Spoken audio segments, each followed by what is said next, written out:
Je fais un réseau 5G avec un terminal du commerce, en l'occurrence un modem Quectel. J'ai donc un lien vers Internet avec la deuxième carte réseau du Raspberry Pi, le Raspberry Pi qui fait CN Open 5GS, qui est relié par un câble Ethernet vers le GNB SRS RAN et puis une USRP B200. Au lieu d'avoir mis des antennes, j'ai mis des câbles avec des atténuateurs. Les voici. Et j'arrive ainsi à mon terminal du commerce, un modem 5G Quectel.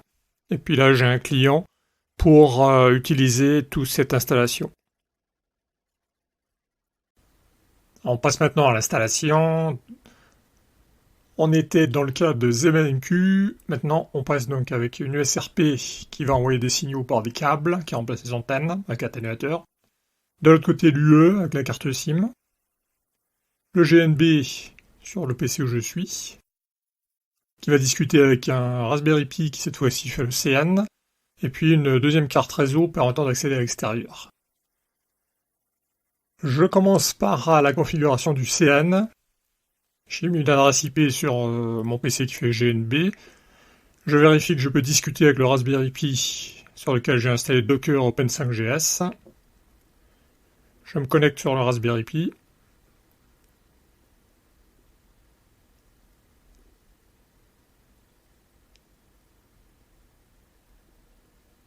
Voilà, donc dans un premier temps, je vais faire un peu le ménage. L'idée c'est que quand on enchaîne les différents TP, l'étudiant suivant va retrouver une configuration propre, entre guillemets. Résultat, je vais supprimer les conteneurs. Bon, déjà je les arrête pour être sûr. Et je supprime avec RM à la place de stop. Je vérifie qu'il n'y a plus de conteneurs. Voilà, c'est vide. Alors j'ai un petit script pour supprimer aussi les modifications de fichiers de configuration. Comme ça on repart dans une configuration d'origine. Et donc c'est parti, on peut faire la configuration qui va correspondre à notre installation. Alors pour ce faire, dans Docker Open5GS, il y a un fichier d'environnement. Comme la carte SIM a été gravée pour 208.25, il faut que je sois cohérent au niveau du CN, GNB, et puis donc carte SIM, l'UE. Ensuite, il va falloir que je mette l'adresse IP. Donc pour sortir de Docker, c'est la machine, le Raspberry, qui héberge donc mon CN. Alors je vérifie au passage quelles vont être les adresses IP du tunnel. Alors là on voit que dans le Docker Open5GS, par défaut on a d'autres adresses que celles de la partie précédente sur ZMQ, où j'avais installé Open5GS sans Docker. C'était 10.45 quelque chose. Je démarre mon petit script pour charger les variables d'environnement. Et à ce stade, donc, je peux démarrer le fichier. Alors, pas encore, j'ai oublié, il faut encore que j'expose les ports de la MF et de l'UPF. Je cherche donc les valeurs.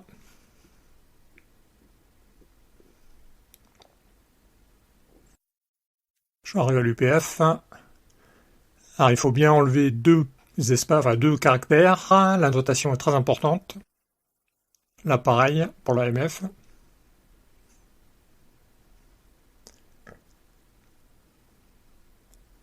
Cette fois-ci, je peux démarrer donc le CN.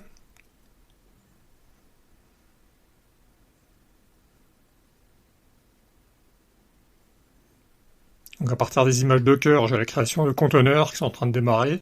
Je vais vérifier que les conteneurs seront bien tous démarrés dans quelques instants. Alors comme je veux un affichage sur une seule ligne, je réduis l'affichage.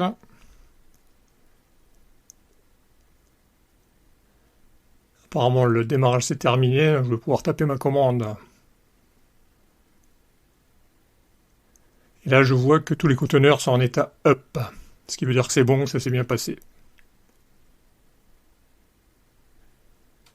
Alors pour être sûr, je vais vérifier que les ports sont bien visibles de l'extérieur, donc le port de l'AMF et puis le port de l'UPF. Je vois qu'il y a de l'IPv6 et puis IPv4 avec des adresses, toutes les adresses de ma machine. Ce qui veut dire que le GNB pourra bien discuter avec le CN, ici, sur ce point, ici et ici.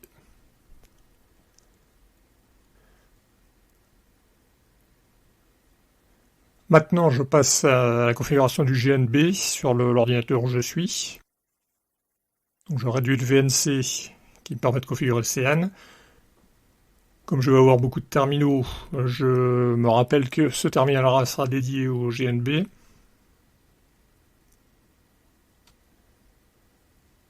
J'ai branché l'USRP, alors la voilà, elle est bien présente. Je vérifie que je peux dialoguer avec elle. C'est bon. Alors, pendant ce temps-là, je vais préparer donc ma commande. Je vais copier le fichier de config de GNB SRS-RAN que j'ai utilisé auparavant. Je vais le modifier pour utiliser cette fois-ci un lien radio avec l'USRP. Comme tout à l'heure, il faut qu'on indique l'adresse IP de l'AMF. Ensuite, l'adresse IP du GNB, c'est-à-dire l'adresse IP de cette machine. J'indique les valeurs du réseau, donc j'ai mis une carte SIM avec 208.25, pour que je sois cohérent. Je remets pareil, sur l'OCN, la valeur de TAC était U1, ou 1. Et là, donc je passe de ZMQ à USRP, driver, UHD.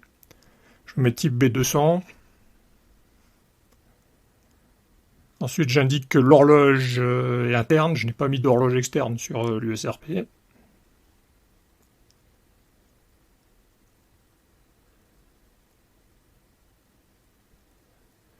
J'ai une nouvelle occurrence pour MCC, MNC, et puis pour TAC.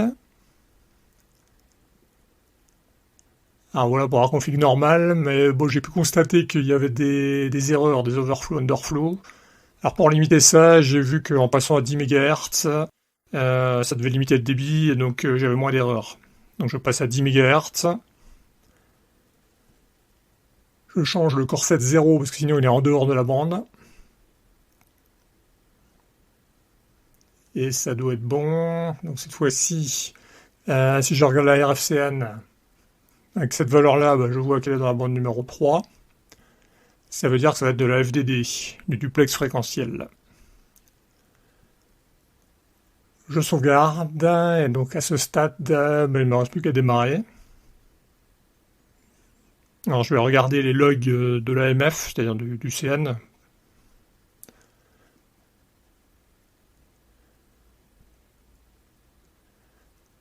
Je vais faire un peu le ménage, voilà, comme ça on les verra mieux. Et donc je démarre le GNB, et il doit discuter avec l'AMF. C'est bon, j'ai bien le message, et là on voit que l'AMF, en début de ligne, c'est les logs de l'AMF, il a bien détecté mon GNB en 0.10. Maintenant je passe à l'étape suivante, donc c'est l'UE. Alors pour simplifier la vidéo, en fait, je vais utiliser le même ordinateur. Donc j'ai bien fait GNB, USRP, CN. Et maintenant je vais configurer l'UE par le lien port série au début. Alors j'utilise le même ordinateur pour simplifier la vidéo et ne pas avoir à faire de montage. Les performances seront un peu moins bonnes dans mes tests.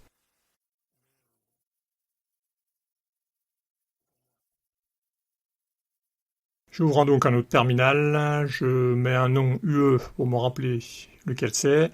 Je me connecte via le port série. Alors j'ai mis un adaptateur USB série, je vais vérifier qu'il est visible. C'est bon, TTY USB 0, TTY. Résultat dans Minicom, il faut que je mette la bonne config. Je l'ai mis à 115.208N1 et sans contrôle de flux. Je sors du config, maintenant je peux communiquer avec le module. Donc c'est des commandes AT par port série.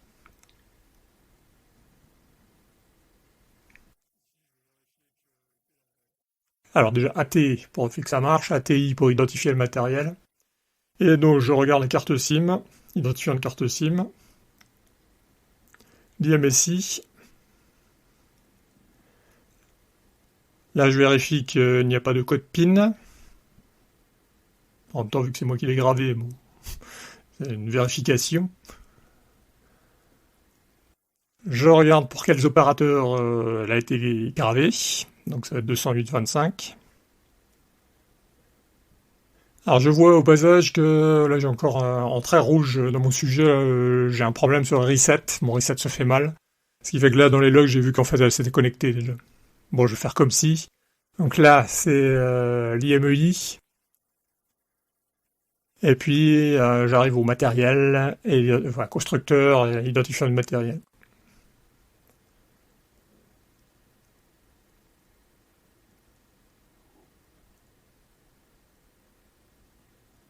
Alors là, j'aurais dû faire un copier-coller, oui, j'ai mis un Q à place d'un G. Maintenant, il faut que je crée un abonné en correspondance avec ma carte SIM. Alors j'ai fait un petit fichier dans le Raspberry pour les étudiants, dans lequel j'ai mis les références des cartes SIM que j'ai gravées. Alors si je regarde, bon, j'ai oublié puis j'ose pas trop revenir en arrière, c'est un peu sensible, donc je préfère retaper la commande. Donc, je recherche à nouveau l'identifiant de la carte SIM. Et je vais rechercher l'IMSI pour être sûr.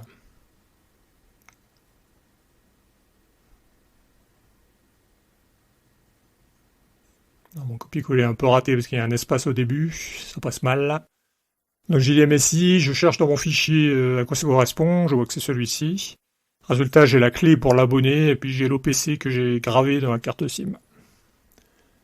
Il faut que je crée le compte en cohérence, donc je cherche l'interface graphique d'Open5GS. C'est sur le Raspberry Pi, sur le port 4.9. Alors dans le sujet, j'ai mis le CN en 192.168.1, mais comme là je fais la vidéo chez moi et que le réseau externe ça va être ma Livebox en point 1, j'ai tout mis en 0. Le CN, la téléphonie 5G sera en 0. Bon, les MSI c'est fait, maintenant je grave la clé de l'abonné. Enfin, je renseigne la clé de l'abonné. Clé, c'est bien ici. Et puis l'OPC, code opérateur. Là, j'ai bien mis OPC, voilà, ici. Et je mets ma valeur, il faut faire attention d'avoir tous les codes, de ne pas mettre des espaces en plus, par exemple. Ensuite, je mets en IPv4, et puis j'ai la PN qui correspond à Internet. Voilà pour mon abonné, qui est défini sur le CN.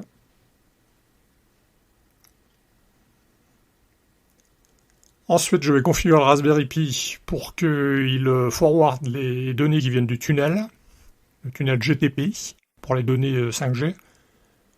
Donc là, j'active le forward, et puis les données qui ont comme source l'adresse IP du tunnel, eh ben, je les autorise à les transférer. Alors, je viens d'apprendre que quand on sélectionne du texte, automatiquement ça fait un copier. Voilà, donc là, je vais coller l'ensemble, c'est bon. Donc ça veut dire que les données qui vont avoir lieu, qui vont passer par le tunnel GTP, pourront sortir, bon, pour l'instant, vers l'adresse IP du Raspberry. Et on sort du tunnel en .100 et on sort du Raspberry en .0. Bon, je refais la config, même si j'ai vu que ça s'était connecté avant, mais bon, on va faire comme si.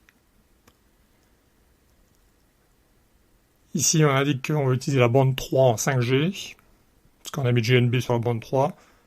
On dit qu'on va faire de la 5G standalone. On réactive le module radio. Alors là, je vais montrer les logs, justement, parce que normalement, ça risque de les activer tout de suite. Donc je réactive le module radio. Là, je ferme l'interface administrateur, parce que je vois que ça faisait des logs avec admin. Ça me fera un bon one log. Cette fois-ci, la commande importante, je vais faire des recherches des opérateurs que je vois dans cette bande. Alors là, ça peut prendre du temps. Normalement, je dois trouver Open5GS et 208.25.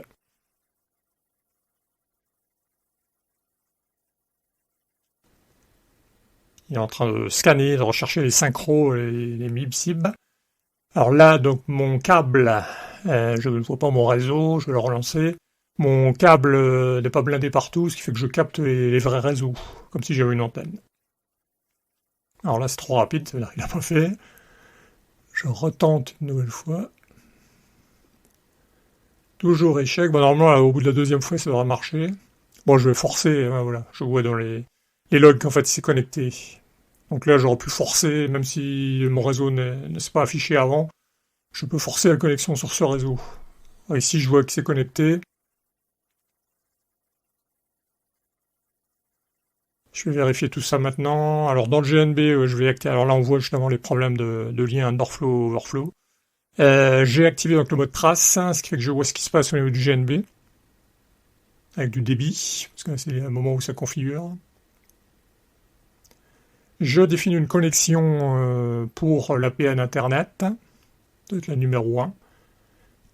Bon, je vérifie qu'il a bien pris, c'est pour être sûr. Donc là, j'ai bien une connexion. Au passage, je vois que par défaut, il y a aussi les réseaux IMS pour la voix. J'active la connexion. Alors, on voit que ça crée du trafic avec les logs.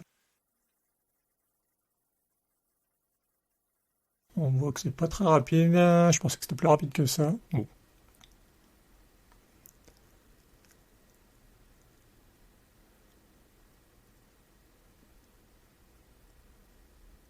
Voilà. Donc j'enchaîne. J'active cette fois-ci l'attachement. Alors, je vais aller trop vite. Là, je peux vérifier dans quel état il est. C'est-à-dire que je dois avoir 1 comme résultat. Ouais, c'est bon. Ici, contexte 1 est à 1, c'est-à-dire que c'est bon. Je vais refaire, donc comme je lui ai laissé plus de temps, c'est bon, cette fois-ci, ça passe. Bon, je vérifie que c'est activé. S'il a mis OK, ça doit être bon. C'est bon, à nouveau, j'ai 1, 1.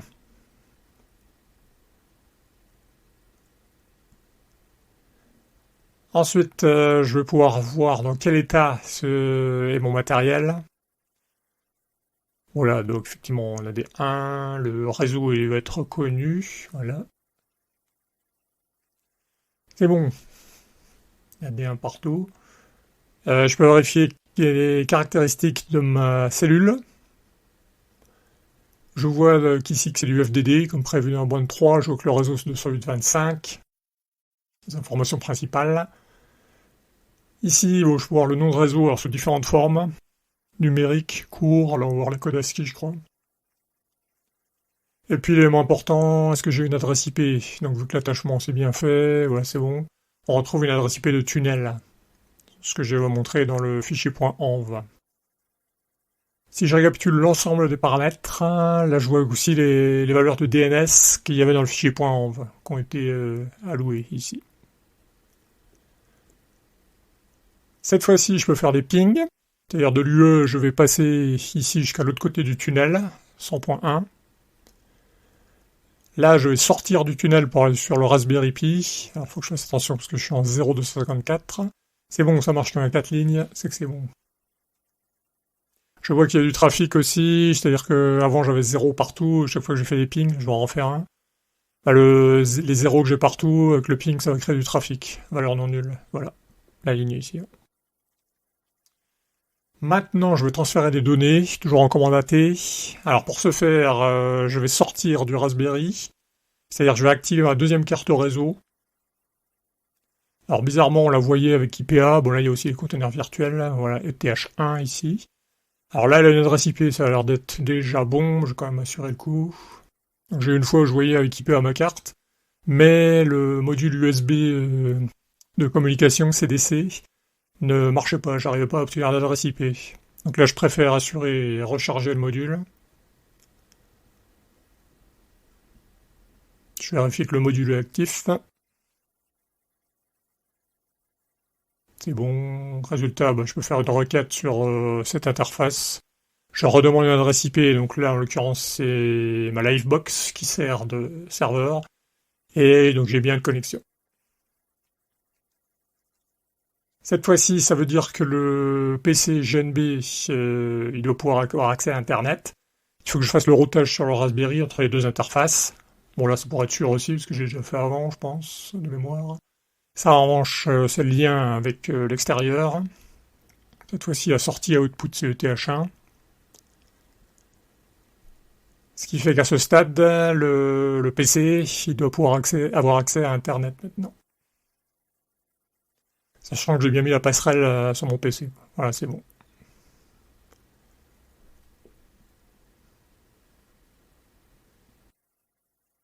Ça veut dire que j'ai l'UE qui va discuter par pseudo-radio dans les câbles avec le GNB, qui discute par le tunnel avec le Raspberry, qui peut maintenant discuter avec l'extérieur.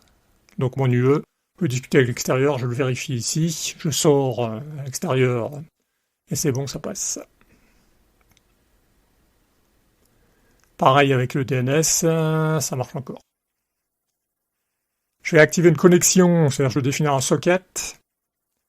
Donc en utilisant l'APN numéro 1, je vais définir un contexte IP. Alors c'est le contexte IP 0, je l'active. Alors il faut attendre aussi.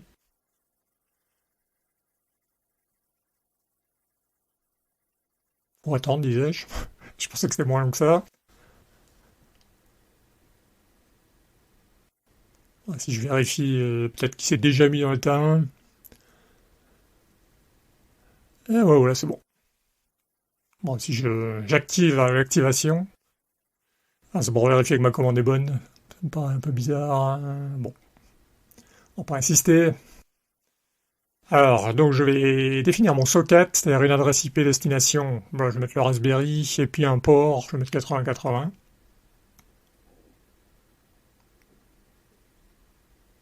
Résultat, je vois que c'est le numéro 0 qui est actif. Sur le Raspberry, je vais ouvrir une connexion réseau en écoute avec Netcat. Donc le L c'est listen, le U c'est UDP.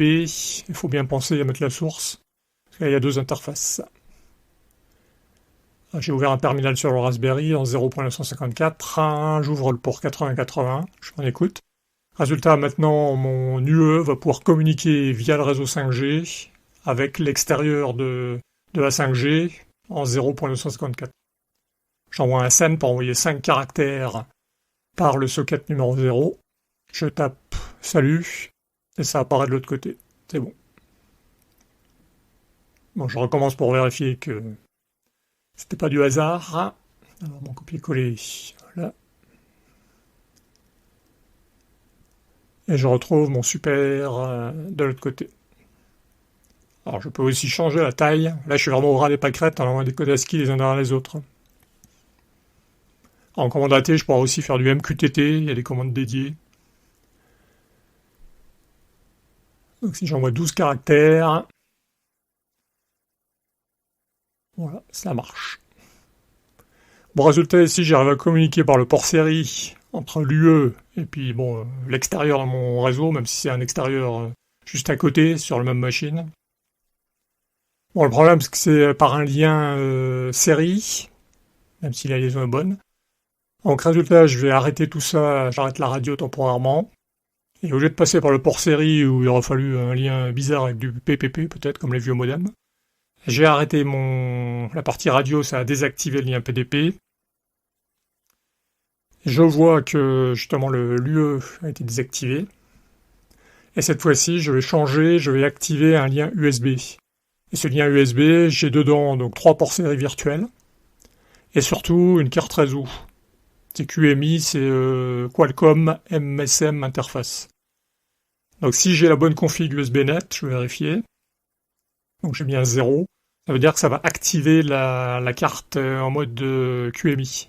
Si j'ai le bon driver dans l'OS.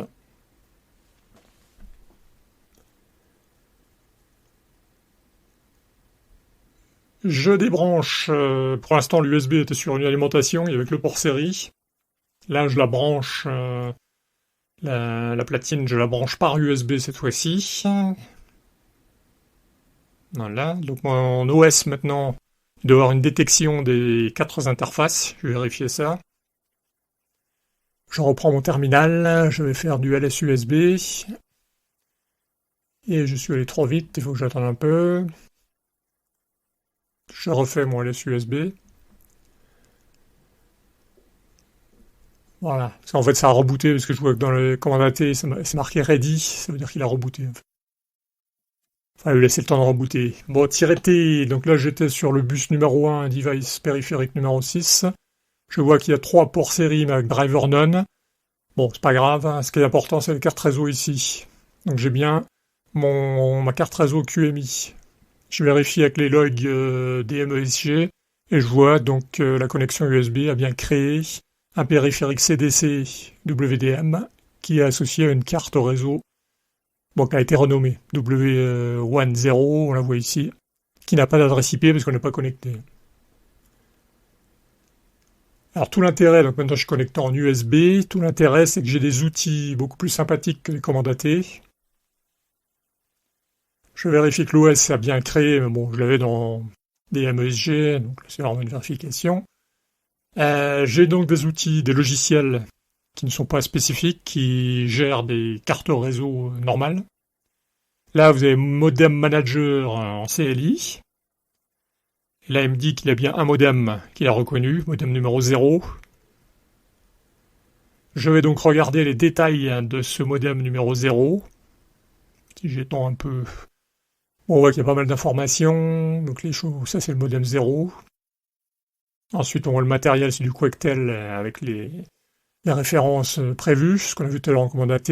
On voit l'OS, il a créé l'interface, le périphérique avec cette interface réseau ici. L'état pour l'instant c'est enregistré, mais c'est pas encore connecté. On l'a pas encore configuré. Je vois les différentes bandes que le matériel peut utiliser. Je vois le réseau. Je vois l'APN. Et je vois que la carte SIM reconnue, c'est la numéro 0. Résultat, je peux avoir les détails de la carte SIM en même temps -i. Et je retrouve l'IMSI et mon réseau 208.25. Ensuite, donc je vais connecter le module, toujours avec Modem Manager. Là, je l'ai activé, je reprends à nouveau l'état. Donc pour l'instant, bon, il est toujours enregistré. Là, je vois qu'il est attaché, donc il a dû avoir une adresse IP. Il faut encore que je définisse un bearer pour qu'il se connecte. Donc c'est ce que je vais faire maintenant. Il est toujours enregistré. Ici, je vais définir le bearer, c'est-à-dire j'indique quelle est l'APN qu'il faut utiliser. Bon, j'ai laissé user password même si j'en ai pas mis. Là, le bearer, c'est le numéro 0 qui a été créé. Je regarde les détails de ce bearer.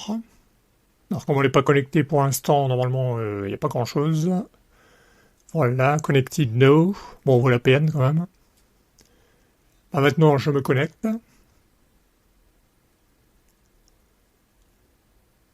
Je vois qu'il y a du trafic dans la fenêtre du GNB. Et cette fois-ci, donc j'ai des informations supplémentaires avec l'adresse IP que j'ai obtenue à la connexion. Et je vois que cette fois-ci, j'ai connected yes. Si je reprends l'état général du modem, avec MMCLI-M, bah là, l'état maintenant, c'est devenu connected en vert. Alors, je pourrais faire du GPS aussi, mais je peux connecter l'antenne. Là, je vois qu'il y a une connexion qui est apparue, mais qui n'est pas encore active. Donc, elle est apparue dans Network Manager. Donc là, cette fois-ci, c'est NM, et non pas MM. Je regarde l'état de l'appareil, bah, comme je viens de le dire, elle n'est pas encore active. Bah, je vais l'activer en créant un lien avec l'APN, en ligne de commande. C'est activé, donc maintenant, si je regarde, j'attends un peu quand même. Si je regarde maintenant la connexion, on voit qu'elle est active. Si je fais en CLI status,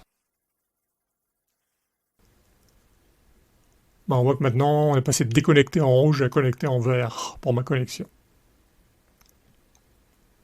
Et si je regarde l'adresse IP, bah cette fois-ci j'ai une adresse IP sur la carte réseau, c'est-à-dire l'OS, les logiciels que j'utilise sur mon OS vont avoir une carte réseau utilisable qui passera par l'USB de ce modem 5G. Je le vois ici avec cette commande show. Je vois les différents éléments qui vont être utilisés par l'OS Linux. Et puis si je regarde le device, bah, j'ai différentes informations sur mon matériel avec les DNS et puis différentes adresses IP. Alors c'est là que je commence un peu à improviser, parce que comme je l'ai dit, les ordinateurs de l'UE et puis l'ordinateur du GNB, j'ai pris les mêmes pour faire une vidéo simplifiée. Ce qui fait que je vais peut-être avoir des choses bizarres. Alors déjà, je fais un ping par l'interface du modem. Donc -i, ça veut dire que je le force à passer par l'interface. Donc là, ça a l'air bon. Tu vois qu'il y a du trafic dans le GNB, c'est bon signe.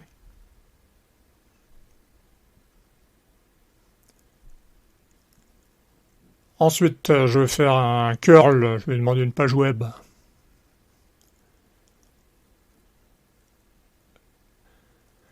Bon, il y a du trafic, mais bon, j'ai un problème.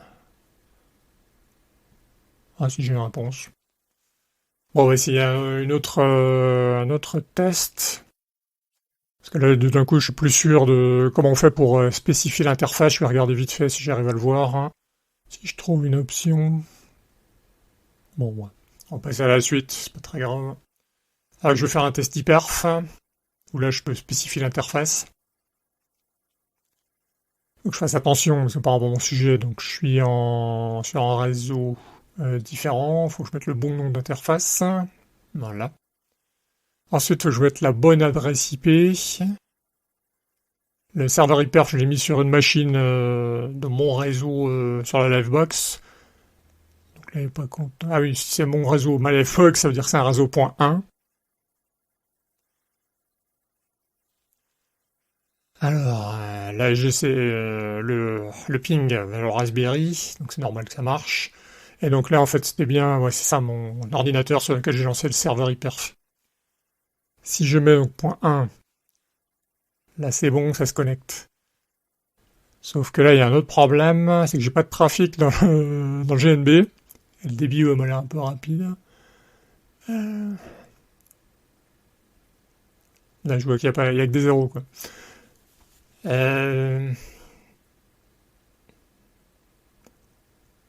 Alors, en fait, si je regarde avec Wireshark ce qui se passe, donc je fais une capture sur toutes les interfaces, je vais relancer du trafic. Donc ça doit passer par un tunnel GTP. Donc là, le ping, effectivement, ça passe. Si je mets un filtre GTP, pour que ce soit plus simple, c'est bon. Donc on voit bien mon trafic ICMP qui est à l'intérieur du tunnel ICMP, du tunnel GTP entre le GNB et l'UPF sur la 5G. Donc ça, c'est bon. Première étape de mon debug. Enfin, pour ça, je pouvais le deviner que le ping passait. Parce qu'on voyait aussi le trafic dans la trace du GNB. Bon, maintenant, je vais recommencer. Donc effectivement, avec cette commande-là, je vois que c'est pas du GTP, je vois dans le GNB qu'il n'y a pas de trafic. Sauf qu'il me semble que c'est "-bind". Je pense que c'est le... Ouais, c'est bon. En fait, c'est le Word 1, quand j'ai tapé "-", le transforme en un seul tiret, quoi. Là, c'est bon. Donc là, ça passe bien. On voit que le débit n'est pas le même. On voit qu'il y a eu du trafic dans le GNB. On a vu dans Wireshark, c'était du GTP. Et là, je fais sans le tunnel 5G. Donc au lieu d'avoir le débit de 20 et quelques qu'on avait au-dessus, ben, je vois que là, on est à 40. Donc effectivement, il y a une différence. La dernière chose que je voulais montrer, c'est qu'on peut utiliser une interface graphique. C'est-à-dire, au lieu de taper les commandes en CLI un peu longues, bah, on a une interface graphique, on retrouve le modem, notre modem USB 5G. Je peux avoir les informations, bah, on retrouve les caractéristiques de notre appareil. Bah, je fais un peu de ménage, on va regarder le trafic, c'est vraiment le plus intéressant. C'est-à-dire que je vais refaire des tests, mais cette fois-ci je vais afficher le trafic. Sauf que là, je suis un peu embêté, parce qu'en fait, je voulais réutiliser l'historique de commandes pour ne pas avoir à retaper mes commandes un peu longues. Et le problème, c'est que j'ai démarré le modem dans le même terminal. Donc je préfère rouvrir un terminal, démarrer l'interface Modem Manager, avec cette commande-là.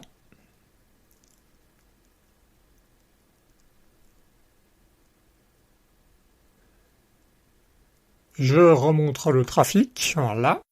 Et cette fois-ci, je vais pouvoir utiliser l'historique de commande et refaire un test hyperf. Et là, on voit donc logiquement qu'il y a du trafic sur mon modem. On le voit aussi dans la fenêtre du GNB, où il y a un débit qui s'affiche. Et puis là, je peux terminer en faisant un "-r pour le reverse, hein, c'est-à-dire que ce soit le rouge qui soit en débit important. Normalement, ça va être le vert.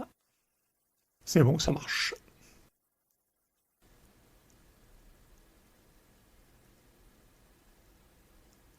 Donc résultat, on a notre lien avec du matériel réel en 5G qui est pleinement fonctionnel. Et là, je peux voir ma carte réseau dans les menus de l'OS. J'ai pas besoin de faire des commandes AT par port série. Bon, si maintenant je désactive justement dans les menus de l'OS, on va voir que ça a un effet. Ici, je désactive la connexion. Et je vois dans les logs du CN justement qui voit que je me suis désactivé. C'est bon, tout marche.